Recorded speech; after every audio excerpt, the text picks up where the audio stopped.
Hagarariye Leta Zunze Ubumwe za Amerika mu Shirahamwe Mpuzamakungu Ambasaderi Ntahegayezwa Susan Rice yarayashitse mu Rwanda mu rugendo rw'iminsi 4 akaba avuga yuko u Rwanda rwateye intambwe igaragara mu nzego z'iterambere ariko agasaba yuko urubuga rwa politike rwo kwagukwa.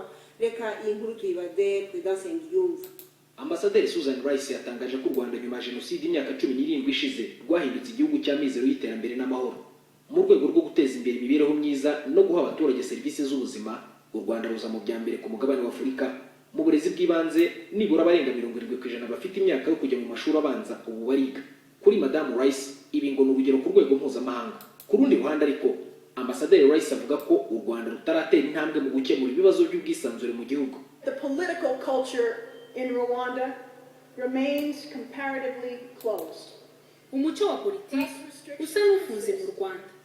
Inzitizi ku itangazamakuru zirakomeje. Abategamiye kuri leta barengera uburenganzira bwa muntu. Abanyamakuru n'abanyapolitiki batavuga rumwe na leta baracyatinya guteranira hamwe mu mahoro no kuvugira ahagaragara. Some have been harassed, some have been intimidated by labor. Bamwe bashyizwe ku nkeke, bamwe batewe ubwoba n'ababahamagara mu gicuku, bamwe babura irengero. Iterambere ry'ubukungu n'ubwisanzure muri politiki bishobora kuzuzanya.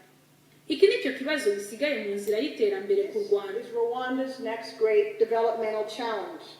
Mu gihe cyashize imwe mu miryango mpuzamahanga iharanira uburenganzira bwa kiremwamuntu nka Amnesty International na Human Rights Watch byatunze agatoki leta y'u Rwanda mu kubangamira uburenganzira bw'ubwisanzure no kwishyira ukizana.